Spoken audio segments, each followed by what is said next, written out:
Puji Tuhan, selamat berjumpa kembali ibu-ibu. Apa kabar? Sehat ya? Kita kembali beribadah secara online dan kita siapkan hati untuk kita mendengar firman Tuhan. Kita percaya firman Tuhan ini boleh menjadi berkat buat saudara dan saya. Puji Tuhan, Tuhan memberkati. Mari kita buka di dalam Matius 14 ayatnya yang ke-23. Matius 14 ayatnya yang ke-23. Dan setelah orang banyak itu disuruhnya pulang, Yesus naik ke atas bukit untuk berdoa seorang diri. Ketika hari sudah malam, ia sendirian di situ. Saudara, kita tahu cerita ini bagaimana kalau kita lihat perikopnya bahwa Yesus berjalan di atas air. Tetapi di sini yang saya mau ambil di mana di ayat yang ke-23 dan saya akan beri judul Saat Mencari Wajah Tuhan. Dan setelah orang banyak itu disuruhnya pulang, Yesus naik ke atas bukit untuk berdoa seorang diri. Ketika hari sudah malam, ia sendirian di situ. Saudara, selama Yesus ada di dunia ini, di dalam penginjilannya, di dalam menyampaikan pelajaran-pelajaran tentang firman Tuhan, ada banyak orang yang begitu tertarik, ya, begitu di mana Yesus ada, mereka berbondong-bondong datang untuk bertemu dengan Yesus. Dan saat itu ketika mereka sudah pada pergi, bahkan ada yang masih menunggu, Tuhan katakan mereka untuk pergi dan meninggalkan, sebab murid-muridnya akan disuruh berangkat ke tempat lain, yaitu di mana dia memerlukan perahu untuk menyeberang. Dan saat itu Yesus katakan kepada murid-muridnya untuk lebih dulu pergi. Dan Yesus menyisihkan waktu untuk dia sendirian. Dan apa yang terjadi ketika murid-murid sudah naik ke perahu dan sudah ada di tengah laut, gelombang datang dan mereka panik. Tetapi saat murid-murid sudah ada di perahu, maka Yesus mengambil keputusan untuk menyendiri, untuk datang kepada Bapa di surga, untuk memberi waktu kepada Tuhan, kepada Bapa di surga. Sehingga dia naik ke atas bukit, dia berdoa kepada Bapa di surga untuk mendapatkan atau memberi diri berhubungan dengan Bapa di surga. Untuk berdoa kepada Bapa di surga. Saudara, ini pun yang diminta, ya, diajarkan kepada kita anak-anak Tuhan. Saudara dan saya, kita percaya bahwa waktu untuk berdoa itu sudah merupakan hal yang tidak aneh, yang tidak asing. Dan itu saya percaya kita semua sudah lakukan. Kalau tidak melakukannya, mari kita melakukannya, sebab tanpa doa kita tidak kuat menghadapi dunia yang semakin jahat ini. Dan Yesus memberi waktu dia sendirian untuk berdoa, untuk mengucap syukur apa yang dia sudah kerjakan sepanjang hari. Karena pada saat itu Yesus datang pada malam hari, ya, dia datang bersekutu kepada Tuhan. Saudara dan saya juga, biarlah kita mau memberi waktu khusus untuk datang kepada Tuhan. Memberi waktu secara pribadi bertemu dengan wajah Tuhan. Di dalam apa? Di dalam doa-doa kita. Sebab hari-hari ini adalah hari yang jahat, saudara. Iblis bekerja keras untuk menggoncang iman anak-anak Tuhan. Untuk menggoyahkan orang-orang yang dekat kepada Tuhan. Kita harus tingkatkan lebih lagi giat untuk mencari wajah Tuhan. Sehingga di dalam Mazmur 27 ayat yang ke-8, kita lihat di sana Mazmur 27 ayatnya yang ke-8. Mazmur 27 ayat yang ke-8. Hatiku mengikuti firman-Mu, carilah wajahku. Maka wajah-Mu ku cari ya Tuhan. Janganlah menyembunyikan wajah-Mu kepadaku, janganlah menolak hamba-Mu ini dengan murka. Engkaulah pertolonganku, jangan membuang aku, dan jangan meninggalkan aku, ya Allah penyelamatku. Pemazmur ini merasa bahwa tanpa Tuhan dia tidak dapat berbuat apa-apa. Daud menyadari bahwa Tuhan adalah tempat perlindungannya. Dia menyadari hanya Tuhan yang dapat memberikan keamanan di dalam kehidupannya. Hanya Tuhanlah yang dapat menjaga dan memelihara dia.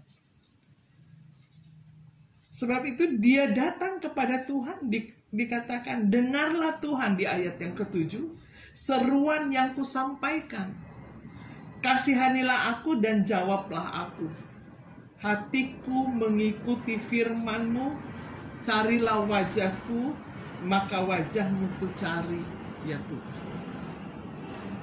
Dia datang kepada Tuhan, artinya memberi waktu khusus kepada Tuhan untuk mencari wajah Tuhan. Sebab dia tidak mampu menghadapi persoalan-persoalan yang setiap hari dihadapi di dalam kehidupannya. Saya percaya saudara dan saya juga demikian. Tanpa kekuatan Tuhan, tanpa kekuatan firman dan Roh Kudus, tidak mampu menghadapi dunia ini yang semakin hari semakin menekan, semakin jahat, semakin membuat iman menjadi lemah. Tetapi manakala kita datang kepada Tuhan, maka kita menyadari bahwa kekuatan kita hanya dari Tuhan. Sebagaimana Daud ini, Engkaulah tempat pertolonganku. Janganlah engkau menyembunyikan muka-Mu. Jadi dia meminta, memaksa Tuhan, jangan sembunyi. Mari Tuhan, lihat wajahku. Saya mau lihat wajah Tuhan. Tuhan mau lihat wajah saya. Mungkin kita nggak bisa berhadapan face to face, lihat muka Tuhan dan muka kita. Tetapi di dalam doa, kita bisa berhadapan dengan Tuhan di dalam apa? Di dalam hadirat-Nya. Di dalam seru doa kita kepada Tuhan. Dan inilah yang dilakukan oleh Daud. Mencari wajah Tuhan. Dan biarlah kita juga memberi waktu khusus untuk mencari wajah Tuhan. Supaya apa? Supaya kita kuat menghadapi hidup ini. Dan kita menyadari bahwa pertolongan kita datangnya daripada Tuhan. Puji Tuhan. Dan mencari wajah Tuhan secara pribadi. Jadi memang harus meluangkan waktu secara pribadi. Saya percaya ya di jam-jam doa kita mau menyiapkan waktu untuk datang kepada Tuhan. Iblis kalau menggoda kadang-kadang bisa malas, ya, bisa malas karena tekanan, masalah. Tetapi justru di saat seperti itu, ayo kita terus datang kepada Tuhan. Kita paksakan diri kita untuk datang di hadirat-Nya. agar kita mendapatkan pertolongan dari Tuhan, agar kita mendapatkan kekuatan daripada Tuhan. Puji Tuhan. Dan di dalam Mazmur 25, kita lihat di dalam Mazmur 25 ayatnya yang ke-14. Mazmur 25 ayatnya yang ke-14, ketika kita bergaul karib dengan Tuhan, maka Tuhan katakan, Tuhan bergaul karib dengan orang yang takut akan Dia, dan perjanjiannya diberitahukan kepada mereka. Tuhan bergaul karib dengan orang yang takut akan Dia. Saya percaya kalau kita takut kepada Tuhan, kita akan memberikan waktu khusus kepada Tuhan, mencari wajahnya. Sehingga kita di sini dikatakan, dan perjanjiannya diberitahukan kepada mereka.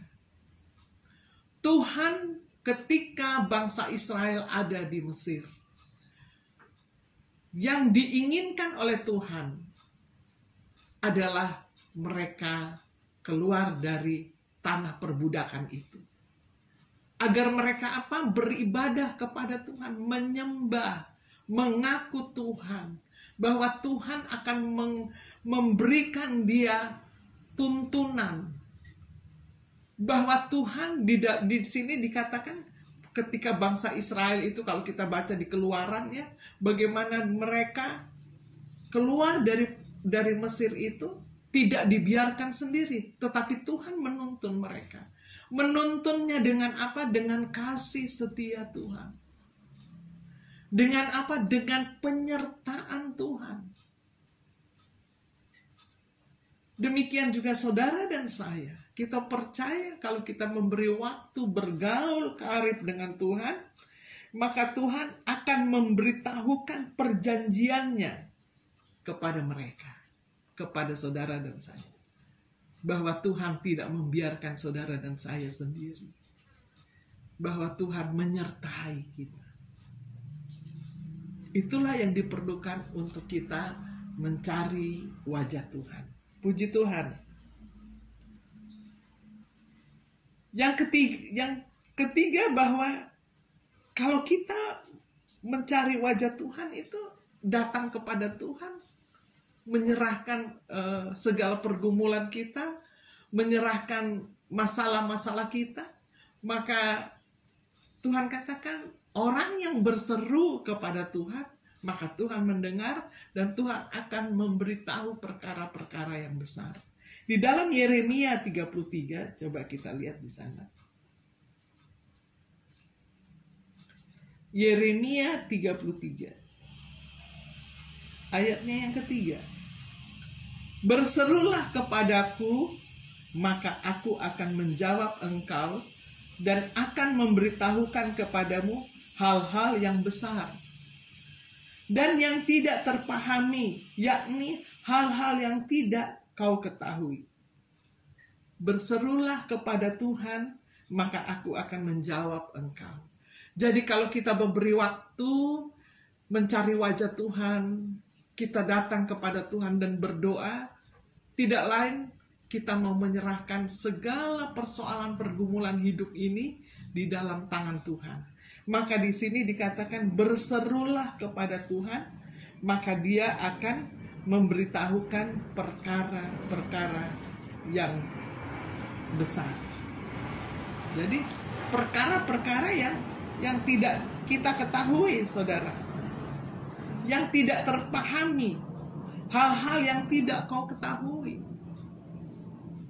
Di dalam 1 Korintus 2 ayat yang 9 dikatakan bahwa apa yang tidak pernah kita pikirkan, apa yang tidak pernah timbul dalam hati, apa yang mungkin tidak pernah kita lihat, itu Tuhan berikan.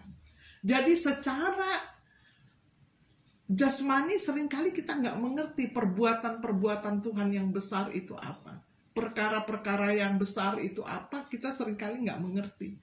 Tetapi di dalam 1 Korintus 2 kita lihat di sana, merupakan berkat yang dunia mungkin tidak berikan untuk kita boleh mengerti. Tetapi bersama dengan Tuhan, kita boleh melihat perkara yang ajaib.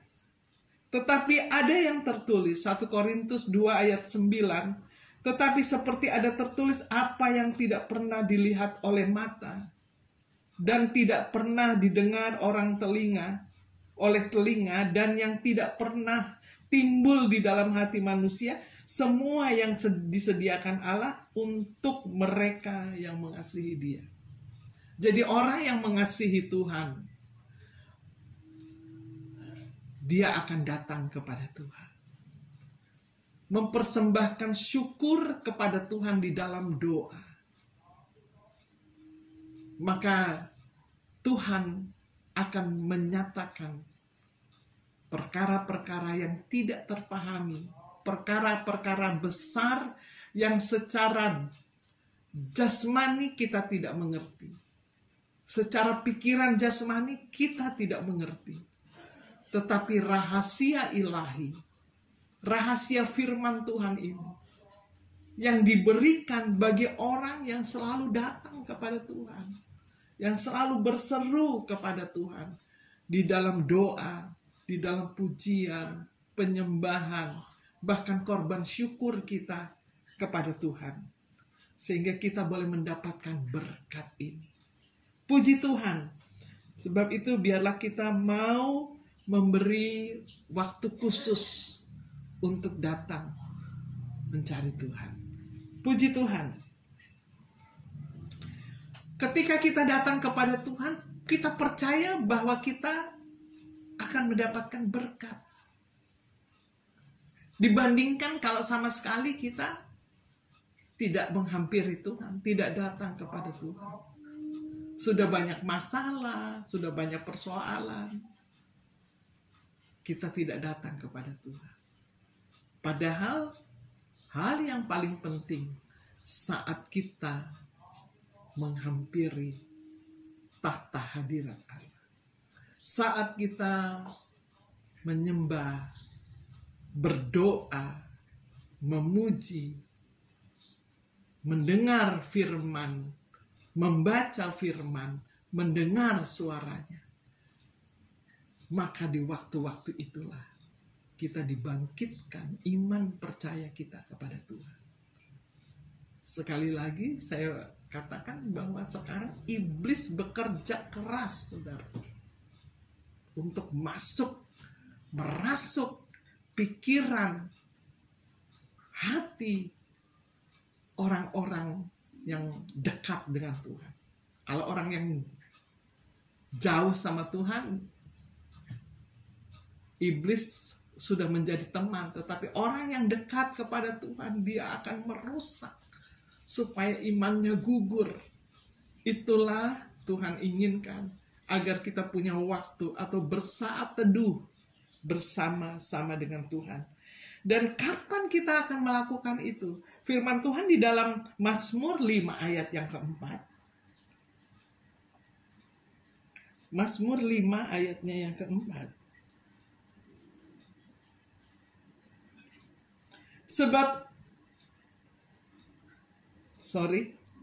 Tuhan, pada waktu pagi Engkau mendengar seruanku. Pada waktu pagi aku mengatur persembahan bagimu, dan aku menunggu-nunggu. Kapan saudara datang kepada Tuhan? Pemazmur ini dikatakan pada waktu pagi. Memang waktu pagi itu waktu di mana kita baru bangun, ya. Kita belum beraktivitas. Sebelum kita melakukan aktivitas, kita terlebih dulu datang kepada Tuhan. Dan itu yang paling baik. Sebelum kita melakukan apa-apa, kita datang dulu kepada Tuhan. Menyerahkan segala apapun di dalam tangan Tuhan. Supaya bukan kekuatan kita, tetapi kekuatan Tuhan yang bekerja di dalam kita. Pada waktu pagi Engkau mendengar seruan.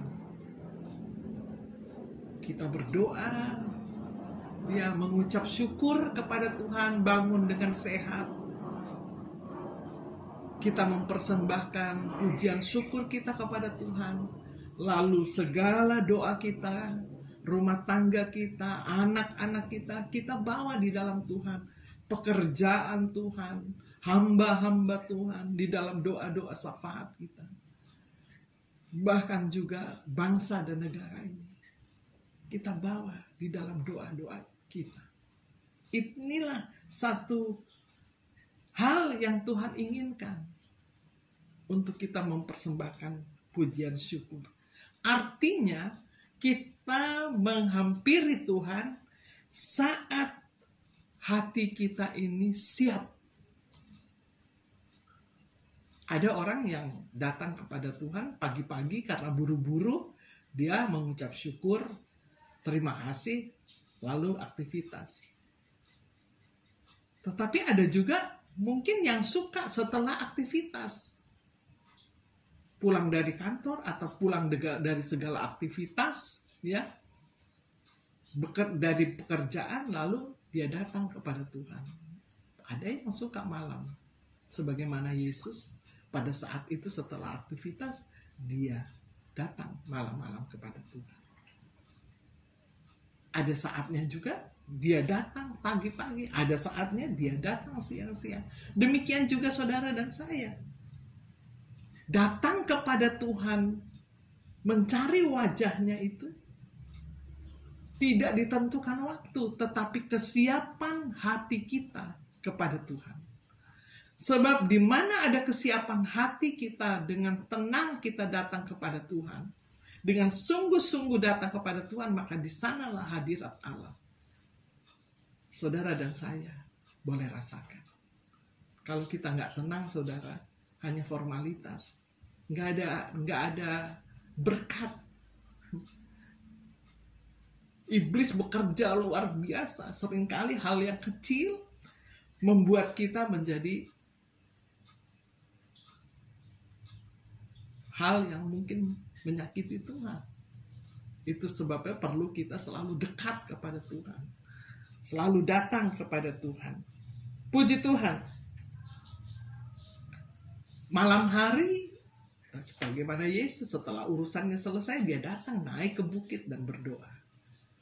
Mungkin saudara dan saya, kita ibu-ibu ya, pagi-pagi, apalagi kalau yang sudah tidak bekerja, pagi-pagi paling enak menyembah kepada Tuhan.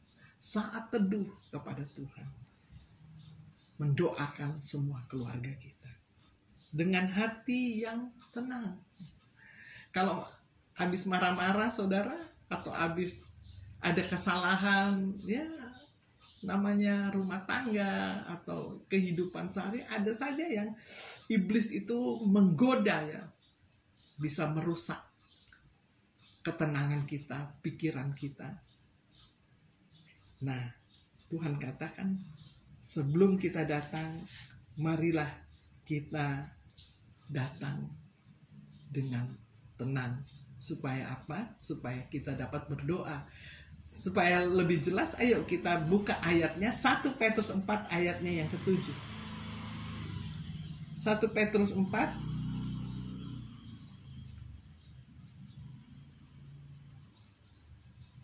Kesudahan segala sesuatu sudah dekat. Karena itu kuasailah dirimu dan jadilah tenang, supaya kamu dapat berdoa. Kuasailah dirimu supaya kamu dapat berdoa. Nah, ini yang seringkali iblis tidak suka. Ketika orang mau berdoa, bisa terjadi ada aja hal yang kecil, ya, tiba-tiba membuat Anda tidak tenang, atau bisa marah kecil, marah besar, sama saja membuat kita tidak tenang. Tetapi yang Tuhan mau, kalau ketika kita mau datang kepada Tuhan, biarlah di sini dikatakan supaya kamu dapat berdoa. Kuasailah dirimu dan jadilah tenang. Jadi ketenangan itu harus kita minta. Sebab iblis itu mencuri damai sejahtera. Karena orang kalau nggak ada damai sejahtera nggak tenang, saudara. Tetapi kalau ada damai sejahtera, maka kita tenang. Ini pengalaman pribadi saya. Ketika saya tidak tenang, ada banyak pikiran yang mesti dikerjakan, saya selalu datang kepada Tuhan.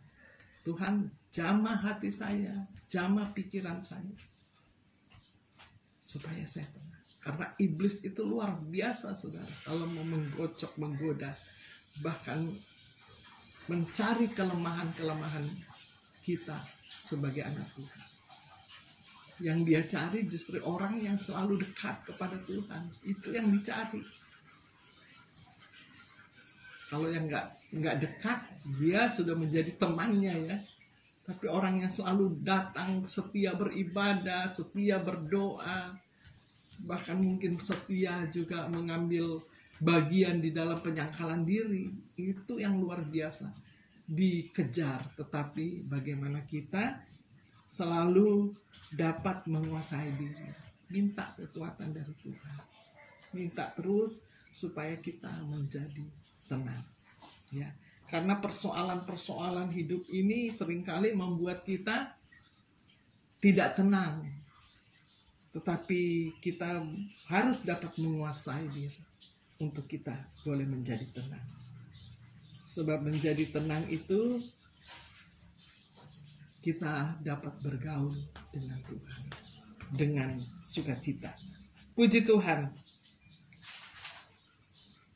Di dalam bisa datang kepada Tuhan juga kapan diperlukan ya.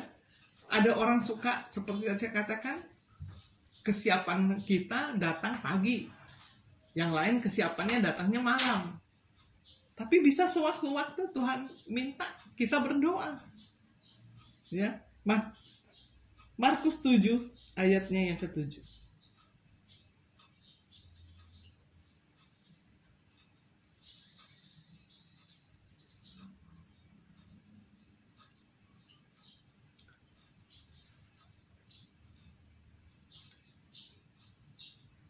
Percuma mereka beribadah kepadaku, sedangkan ajaran yang mereka ajarkan ialah perintah manusia. Ya, itu. Nah, sebab itu Tuhan minta, maaf, di ayat yang ke-17. Di ayat yang ke-17, Markus 7 ayat 17. Sesudah ia masuk ke sebuah rumah untuk menyingkir dari orang banyak, murid-muridnya bertanya kepadanya tentang arti perumpamaan itu. Maka jawabnya, apakah kamu juga tidak dapat memahaminya?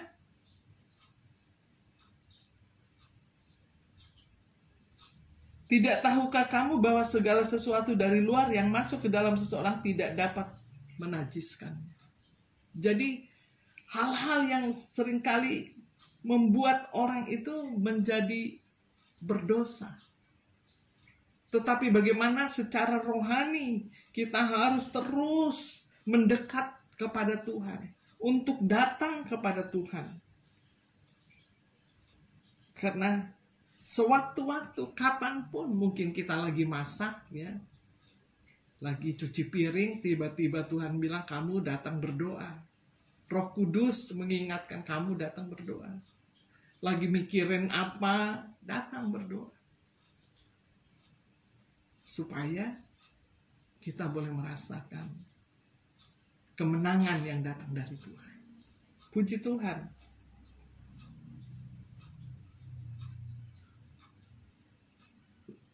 Nah, orang yang setiap kali memberi waktu itu ada kekuatan.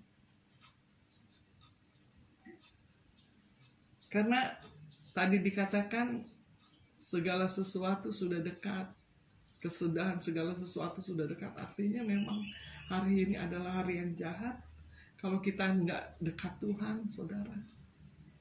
Iblis itu kadang-kadang hanya melalui perkataan saja yang kecil bisa meluapkan api yang membuat orang menjadi marah dan tidak tahir.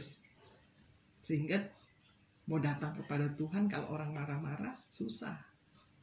Ya, itulah yang Tuhan mau, untuk kita terus mencari wajahnya, untuk terus bergaul karib dengan Tuhan, sehingga kita boleh merasakan sepanjang hari ada kekuatan yang datang dari Tuhan. Sebab lawan kita ini bukan lawannya manusia, tetapi iblis, musuh-musuh di udara yang kita nggak lihat secara kasat mata, yang akan menggoncangkan iman percaya kita. Ya. Di dalam 1 Petrus 5 ayat 6. 1 Petrus 5.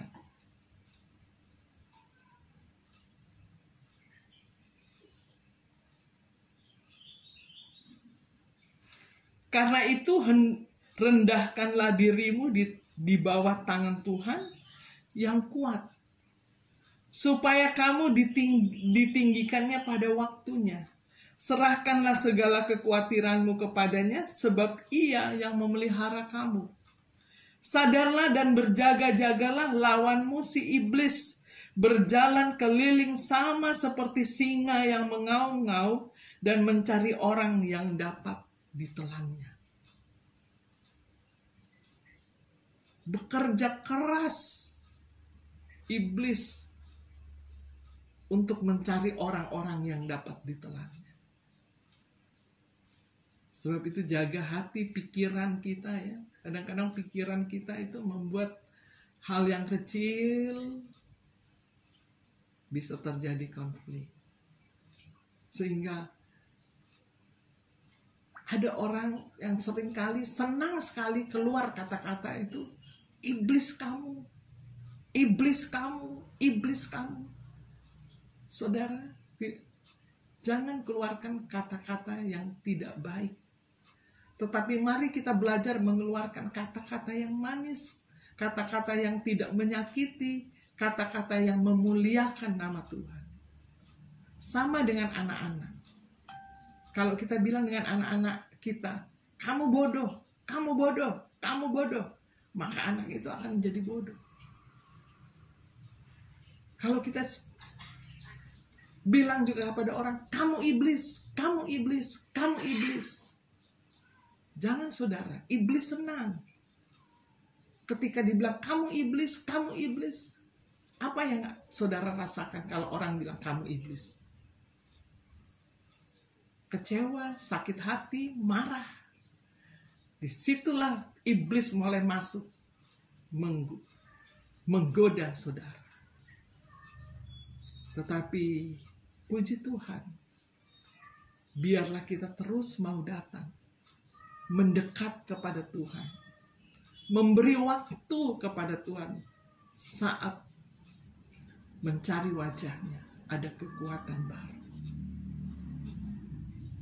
Ada kekuatan yang Tuhan berikan. Segala pujian hormat hanya bagi Tuhan. Kita bisa mengatakan seperti itu saudara, kalau kita tekun datang kepada Tuhan. Saya seringkali kalau ada perasaan yang gak enak, mau ngomong, ini kalau ngomong nanti menjadi masalah, lebih baik diam. Lebih baik diam. Tenang. Tenang. Nanti kalau ngomong dia bilang iblis. Nah, itu tidak memberkati saudara. Tetapi kita harus menjadi berkat. Perkataan kita harus menjadi berkat. Supaya nama Tuhan dipuji dan dipermuliakan. Untuk setiap saat kita datang kepada Tuhan. Datang kepada Tuhan. Bersaat teduh. Memberikan waktu khusus. Karena ketika saat teduh itu kan kita berdoa. Mendengar firman. Baca firman. Merenungkan firman. Ya. Di dalam Mazmur 2. Mazmur 1 ayat kedua. Merenungkan firman siang dan malam. Jadi memang kalau kita sering merenungkan firman itu ada kekuatan. Karena kalau tidak orang-orang yang dekat kepada Tuhan, tadi saya katakan, itu menjadi incaran iblis. Sebabnya terus bergaul karib dengan Tuhan, mencari wajah Tuhan, dan berseru kepada Tuhan. Maka dia akan menyatakan perbuatan-perbuatan yang ajaib. Puji Tuhan. Penghambat saat ada iblis itu senang kalau kita tidak berdoa. Itulah yang menjadi penghambat kita dekat kepada Tuhan. Tetapi kita harus paksakan diri kita untuk memberi waktu kepada Tuhan, untuk memberi diri ini kepada Tuhan.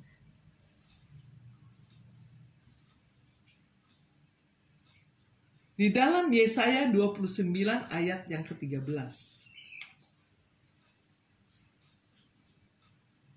Yesaya 29 ayat yang ke-13. Dan Tuhan telah berfirman, oleh karena bangsa ini datang mendekat dengan mulutnya dan memuliakan aku dengan bibirnya, padahal hatinya menjauh daripadaku, dan ibadahnya kepadaku hanyalah perintah manusia yang dihafalkan. Jadi hanya formalitas. Ini tipe orang yang datang kepada Tuhan, beribadah kepada Tuhan hanya formalitas. Tidak membawa hatinya sungguh-sungguh kepada Tuhan. Dan inilah yang disenangi oleh iblis. Iblis akan bersuka cita kalau kita mempunyai sikap seperti ini. Dan biarlah kita minta kekuatan daripada Tuhan. Tadi dikatakan ketika kita mau menghampiri Tuhan harus tenang, jadilah tenang. Jadi sukacita yang dari Allah itu lewat kekuatan firman dan Roh Kudus, itulah yang harus kita minta setiap saat. Harus terus kita minta setiap saat. Agar kita tidak menjadi sia-sia di dalam ibadah kita. Tidak menjadi sia-sia di dalam doa kita.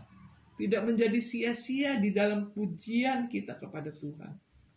Sebab manakala kita datang kepada Tuhan dengan hati yang tulus, maka kita menikmati hadirnya Tuhan. Dan iblis tidak suka. Sebab dia akan gemetar ketika hadirat Allah ada di dalam kehidupan saudara dan saya. Tetapi kalau kita hanya merupakan formalitas, ya kita datang kepada Tuhan tapi sia-sia. Dan mintalah kekuatan ini dari Tuhan. Terus kita bangun iman kita untuk datang kepada Tuhan. Bisa terjadi, bisa saudara. Coba saudara ada masalah, lalu Anda mau berdoa. Nggak bisa, karena tidak tenang.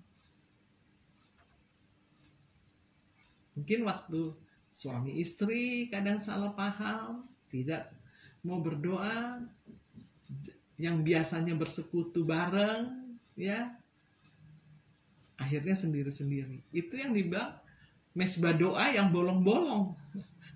Mesbah doa yang bolong-bolong itu kan, kalau yang benar bersekutu bersama-sama seisi rumah.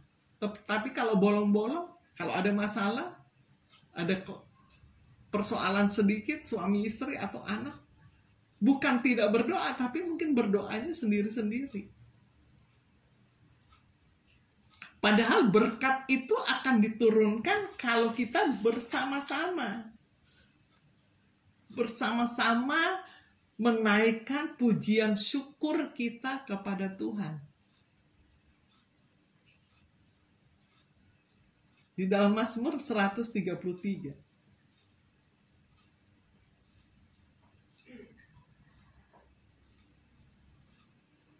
Mazmur 133 bagaimana indahnya apabila kita bersekutu dengan Tuhan. 133 ayat 1. Persaudaraan yang rukun, nyanyian Syara Daud, sungguh alangkah baiknya dan indahnya apabila saudara-saudara diam bersama dengan rukun. Seperti minyak yang baik di atas kepala, meleleh ke janggut Harun dan ke leher jubahnya.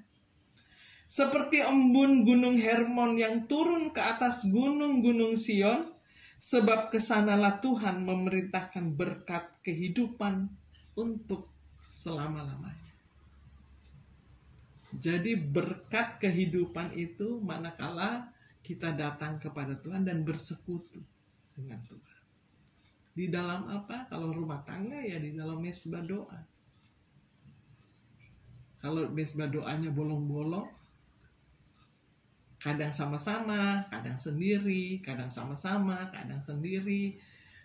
Saudara, itu iblis senang sekali. Dia bilang, nah ini dia keluarga ini yang saya mau hancurkan. Ini iblis punya rencana.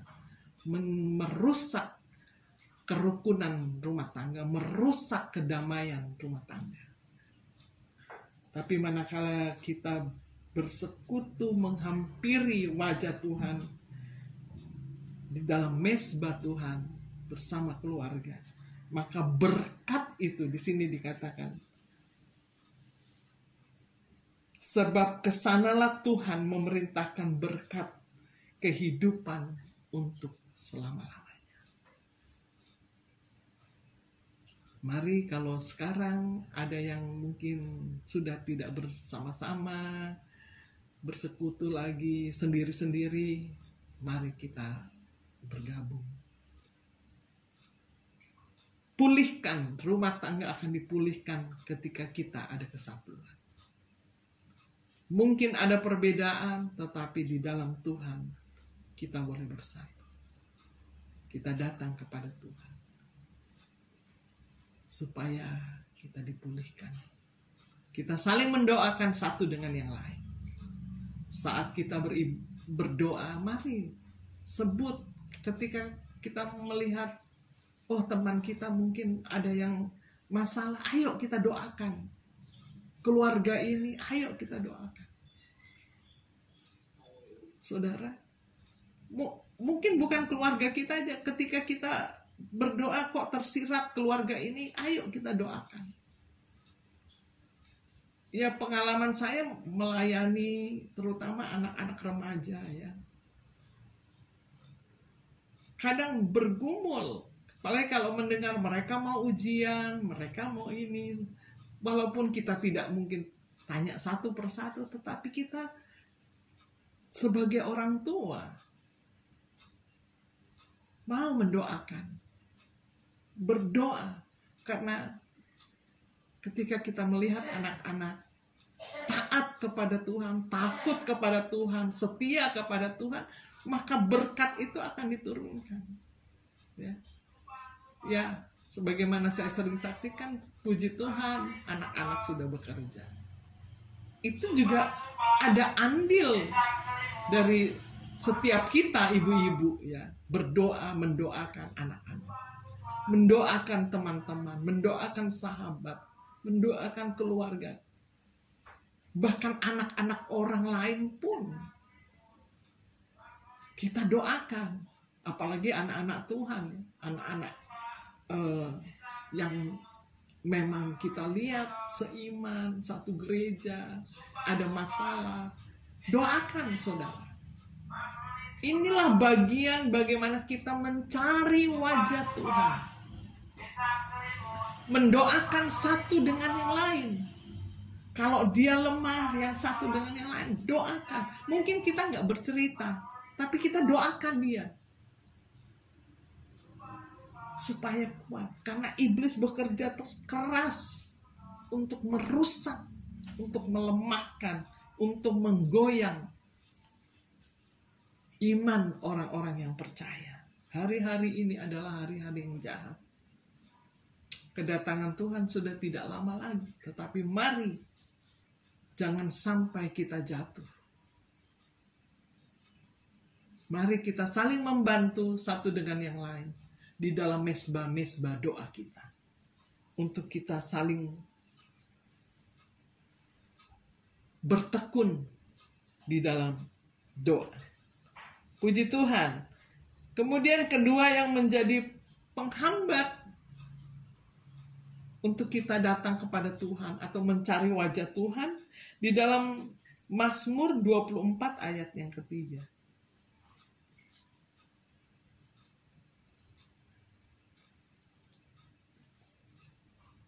Mazmur 24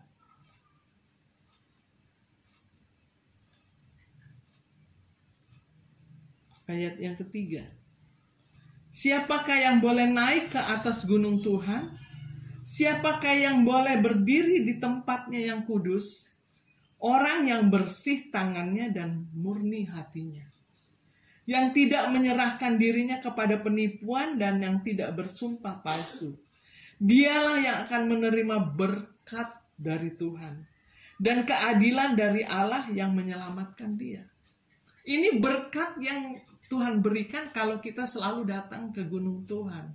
Selalu datang kepada Tuhan di dalam doa-doa kita. Di dalam waktu-waktu kita, waktu-waktu yang khusus untuk mencari Tuhan. Dan ini yang iblis tidak senang, saudara. Dia ingin menggagalkannya. Sebab iblis tahu orang yang selalu dekat dengan Tuhan itu akan mendapatkan berkat dari Tuhan. Baik itu rohaninya, baik itu jasmaninya. Nah ini yang tidak mau iblis lihat kepada orang-orang yang dekat kepada Tuhan. Tetapi kita harus lawan pekerjaan iblis itu. Dengan firman dan Roh Kudus. Dengan kekuatan yang daripada Tuhan. Kalau ada yang lemah, mari kita bantu, kita dukung dalam doa. Supaya apa? Supaya kemuliaan Tuhan itu dinyatakan. Saudara, hari-hari ini ada banyak orang jatuh. Orang biasakah? Orang yang setiakah? Anak-anak Tuhankah? Pelayan-pelayan Tuhankah? Hamba-hamba Tuhankah? Ada yang jatuh. Tetapi mari kita dukung mereka di dalam doa. Karena ini permainan kuasa kegelapan, kuasa iblis yang akan meruntuhkan. Sebab tadi dikatakan, iblis itu mengaum-ngaum, mencari orang-orang yang akan ditelan. Ya. Tadi kita sudah baca 1 Petrus 5 ayat 6 yang 8. Kita harus merendahkan diri di hadirat Tuhan.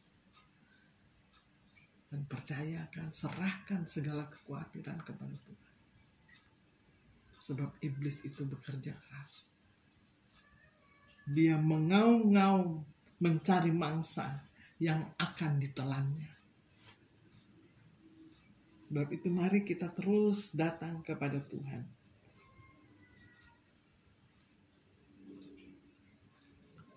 Yang ketiga adalah orang yang digagalkan oleh iblis itu orang yang malas atau sudah kurang tekun mencari jawaban. Karena berdoa sudah bertahun-tahun nggak ada jawaban. Tapi yang di sini Tuhan mau untuk kita terus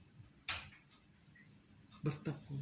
Jangan kita mau dikalahkan oleh tipu muslihat iblis. 1 Raja-Raja 18 ayat 43.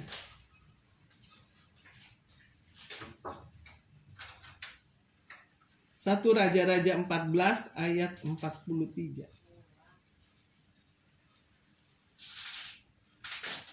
1 Raja-Raja 18, maaf, 1 Raja-Raja 18 ayatnya yang ke-43. Setelah itu ia berkata kepada bujangnya, naiklah ke atas, lihat ke arah laut. Bujang itu naik ke atas, ia melihat dan berkata, tidak ada apa-apa. Kata Elia, pergilah sekali lagi. Demikianlah sampai 7 kali.